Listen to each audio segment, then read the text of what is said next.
Bom, só para dar continuidade, concluir, né, aqui sobre esse caminho de confiança. Então, muitas vezes a gente tem essa ideia de que as nossas orações, elas são corretas nos pedidos que a gente faz a Deus, né? Senhor, abre esse caminho, Senhor, providencia isso, Senhor, me ajuda nessa questão, achando que essas orações, elas são corretas. Mas muitas vezes aquilo que a gente pede não é o melhor para a nossa vida, né?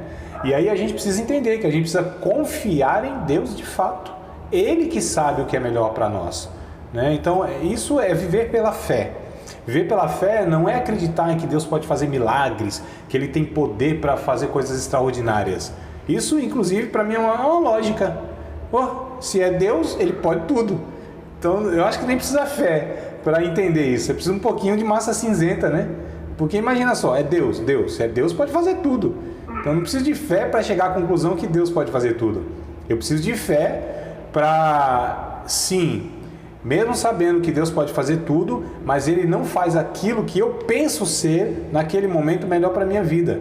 Então fé é conviver sem as respostas que nós ansiamos. Fé é conviver mesmo em adversidade, sabendo que Deus tem poder para reverter aquilo, mas se Ele não faz, Ele é soberano e Ele sabe por que Ele não faz. E é aceitar a vontade de Deus. Aí precisa ter fé. Então fé para mim é isso, é esse relacionamento de confiança. Senhor, o Senhor não me fala por que essa questão não se resolve, o Senhor não entra em providência mesmo sabendo que o Senhor tem poder para fazer isso, mas mesmo assim eu confio no Teu amor, na Tua bondade, no Teu caráter, no Teu cuidado sobre minha vida. Mesmo passando privações, eu sei que o Senhor é o meu pastor, né? Então precisa-se de fé para esse tipo de relacionamento. Ou seja, eu entender, é Deus. Pode fazer as coisas, mas se Ele não faz, tem os motivos dele. E eu sei que os motivos dele são muito melhores do que os meus, né? Os caminhos deles são os caminhos perfeitos, não os meus. É por isso que eu deposito em Deus a minha confiança. Eu acredito, eu dou crédito para Deus nesse sentido que Ele sabe conduzir a minha vida. Eu confio nele. Se Ele está falando para mim, é para cá, eu falo, Senhor, eu acho que para cá é melhor, mas eu confio no Senhor e eu vou para cá, mesmo para cá não entendendo os caminhos, né? E achando que para cá é melhor, mas eu confio em Ti, é no Senhor que eu deposito a minha vida. Então esse é o caminho que o sábio em Provérbios nos orienta. Então vamos para o último caminho, a quinta bem-aventurança, né? É o caminho de culto. Olha, vocês pensaram que eu não ia abordar esse negócio, né? Culto. O caminho de culto, mas a gente vai ver que tipo de culto, né? O que o sábio em Provérbios ele considera essa questão. Essa é uma palavra que aparece constantemente em Provérbios. Qual é? Temor. Temor. Aliás, nós começamos o estudo, né? Tanto na outra proposta quanto nessa daqui, abordagem, que o princípio da sabedoria aparece lá nos primeiros versículos do livro de Provérbios. O princípio da sabedoria é o temor a Deus, né? Então, qual é o caminho? O caminho de temer a Deus. Isso nos leva à bem-aventurança. Então, quem é feliz? Aquele que teme a Deus. Aquele que teme o Senhor, esse é feliz. Olha que coisa interessante, né? Como é feliz o homem constante no temor do Senhor. 28:14, Provérbios. A gente leu 28 e alguma coisa aqui, né? Vamos para o 28:14. A sexta e última bem-aventurança aqui, ó. Provérbios 28, versículos de número 14. Diz isso aí, bem-aventurado ou feliz, como vocês já sabem, né? Bem-aventurado o homem que continuamente, eu quero que vocês destaquem isso continuamente também, porque daqui a pouco eu vou falar isso. Aquele que continuamente teme, né? Mas o que endurece o coração virá a cair do mal. Então, feliz é o homem constante no temor do Senhor, né? Aquele que é constante no temor do Senhor. Quando a Bíblia diz que temos que temer a Deus, não significa ter medo dele, né? Eu não vou fazer isso porque eu tenho medo que Deus me jogue no inferno. Não vou fazer isso porque eu tenho medo que Deus pese a minha mão. Esse é um termo, né, uma compreensão que muitos têm nas igrejas evangélicas hoje, né? Deus vai pesar a mão, não vou fazer isso aqui, Deus vai pesar a mão. Não, a Bíblia não ensina, irmãos, esse tipo de relacionamento com Deus, tá certo? Nem no Antigo Testamento a gente está vendo aqui, muito menos lá na proposta do Novo Testamento, né? Muito menos lá. Então não é essa ideia, eu tenho medo de Deus. Eu não tenho mais medo de Deus. Eu tenho paz com Deus, Ele é meu Pai, Então eu não tenho medo, eu tenho respeito, eu tenho reverência. Isso é o temor que a Bíblia diz, é ter a reverência, né? Então aqui eu anotei para vocês que não significa ter medo dele, mas que devemos colocá-lo em primeiro lugar, honrarmos e adorarmos a ele como Deus. Isso é o culto a Deus, é temer a Deus. Como disse o Martinho Lutero, é deixarmos Deus ser Deus, né? Isto é, precisamos constantemente reconhecer seu controle supremo sobre cada parte da nossa vida. Então, qual é o caminho, a bem-aventurança, a última aqui que a gente está falando, é o caminho de culto. O que é o culto, então, no olhar do sábio em Provérbios? É aquele que teme ao Senhor, aquele que reverencia o Senhor, aquele que reconhece Deus como Deus, né? Aquele que confia em Deus. Olha só como está ligado à última bem-aventurança, né? Que Ele é soberano e que nós devemos reverenciá-lo, colocá-lo em primeiro lugar nas nossas vidas. Deus para nós, irmãos, não deve ser uma opção. Deus para nós, né? E quando eu digo Deus, eu digo a forma de viver mesmo, é aquilo que Deus propõe, né? Tem umas pessoas que na igreja dizem assim, aliás, há muito tempo atrás eu também falava isso, mas eu já não falo mais, não compreendo mais assim. A gente tem que ter prioridades na nossa vida, né? Primeiro Deus, depois família, depois trabalho, depois igreja. Não tem essas falas na igreja? Vocês já ouviram? Né? Isso para mim, como eu disse, para mim não faz sentido mais, porque a minha compreensão hoje é outra. Porque para mim, Deus, ele tem que ser priorizado em tudo isso. Então Deus não é uma parte da minha vida, Deus é tudo, né? Então, seja na família, seja no trabalho, seja na igreja, onde for, Deus é tudo em todos os lugares.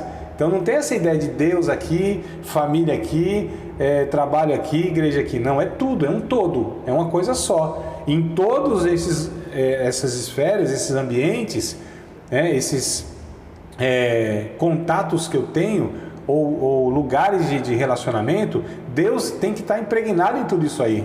Eu tenho que reverenciar Deus em tudo isso aí. Eu tenho que ter uma dosagem nos meus relacionamentos, né? No sentido de dispensar tempo, mas Deus tem que estar incluso em tudo isso aí. Então eu não entendo só Deus como uma opção, ou uma parte, um compartimento, uma gavetinha na nossa vida que a gente pode ir lá puxar e pode fechar. Não, Deus está em tudo isso aí. Eu tenho que reverenciar Deus em todos os aspectos da minha vida, né? Então o caminho de culto, de reverência, de respeito. Então eu não faço o que eu não faço alguma coisa, não é porque eu tenho medo de Deus que Ele está olhando e vai me castigar, porque eu respeito, eu tenho reverência, eu tenho consideração a esse Deus como sendo soberano. Irmãos, eu costumo pegar esse exemplo porque eu acho que é o exemplo mais próximo que a gente tem. Diante dos pais, às vezes a gente não fala algumas coisas, né? Por respeito aos pais, a gente não fala, que a gente falaria em outra ocasião, mas há uma figura ali de respeito muito grande. Eu sei que infelizmente hoje isso tem se perdido, o respeito aos pais, aos idosos, aos velhos, mas isso é muito valioso no conceito bíblico, né? Então assim, a gente tem essa figura do pai ou dos velhos, né? Como sendo essa figura de respeito. Então Deus é a mesma coisa, né? Aquele que eu reverencio, aquele que eu respeito, aquele que eu tenho uma consideração, né, absoluta sobre a minha vida, é em Deus. Então eu cultuo a Deus, e essa questão, nós, como diz aqui o texto que eu escrevi para vocês, a gente deve honrar e adorá-lo. Então a adoração aqui, para mim, a adoração na compreensão bíblica, é quando a gente honra a Deus. E quando a gente honra a Deus? Quando a gente o reverencia, o respeita, né? Quando a gente faz... O que é honrar os pais, por exemplo? É obedecer os pais. Não tem outra forma de honrar os pais. É você obedecer aquilo que os pais ensinaram. Não é isso? A honra? Não, eu honro meu pai, honro a minha mãe, honro os meus pais, porque eles me ensinaram assim e eu quero honrá-los, eu quero respeitá-los. Então a mesma coisa em relação a Deus. A gente honra a Deus, a gente obedece a Deus. A gente sabe que aquilo que Deus nos ordenou deve ser reverenciado. Este é o culto de adoração. É uma vida, não é um momentinho na igreja lá de 1h30, 2 horas levantando a mão, batendo palma, fazendo aviãozinho, aquela coisa toda, puxando corda, né? Essas coisas assim, né? Recebendo a unção do Bruce Lee, né, irmão? E tal. E não são essas coisas. Para mim, adoração é uma vida que se vive no dia a dia, honrando a Deus vivendo como Deus propôs para que nós vivêssemos. Então isso é honrar, isso é reverenciar, isso é temer a Deus. É esse respeito que a gente deve ter em relação a Ele. Então, amados, esses são os pontos, as bem-aventuranças e os caminhos que eu queria propor para vocês nesse segundo momento, na segunda proposta de estudar o livro de Provérbios. Tá? Vocês têm alguma pergunta, algum comentário, alguma dúvida? Aproveite aí, a gente tem uns 4 minutinhos aqui, 3, 4 minutinhos. Se vocês quiserem, fique à vontade para a gente tentar aí acrescentar mais alguma coisa. Eu creio que o Provérbios, ele vai... Não, Provérbios não, Eclesiastes, desculpa. Quando a gente está em Eclesiastes, vai abrir bastante a nossa mente, né? O nosso entendimento, o temor a Deus, né? De servir, igual você falou, né? Tudo que temos, tudo que somos, tudo que rege no mundo, né? É Deus que opera em todas as coisas. Então, eu creio que quando a gente chegar em Eclesiastes, vai ficar mais, acho que, aberto os nossos olhos, o nosso entendimento. Porque já estou estudando o livro de Eclesiastes, como o senhor já disse. É muito bom. É complexo, tem umas coisinhas assim meio difíceis de entender, mas conforme a gente estuda, conforme a gente busca, tem essa mente aberta, tem o coração, né, disposto para entender, compreender, a nossa vida vai estar como uma pena leve.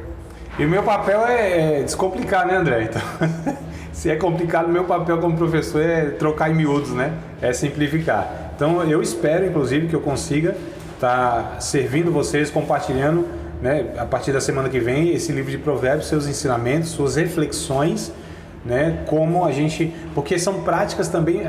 irmãos, isso aqui é prática para a vida. Não é um negócio que fica dentro de igreja, que fica na cabeça, que fica num conhecimento apenas intelectual e teórico. Não, isso serve para a vida. A Bíblia, ela é um ensino que, se praticado, né, a gente percebe que faz toda a diferença. É um desafio de praticar, mas é isso aí. Tá bom? Você acabou de participar de mais uma aula de um dos nossos cursos do Seminário de Teologia, Vida Cristã, Palavra da Vida. Espero que tenha te abençoado, não só alargado o seu conhecimento teológico, mas que tenha também atingido o teu coração para que você possa, a cada dia mais, reproduzir a vida de Deus nas suas relações cotidianas. Se você ainda não é aluno oficial de um dos nossos cursos, se inscreva aqui no contato que vai aparecer do WhatsApp. Também nos siga nas redes sociais, se inscreva no nosso canal, compartilhe à vontade e Deus te abençoe.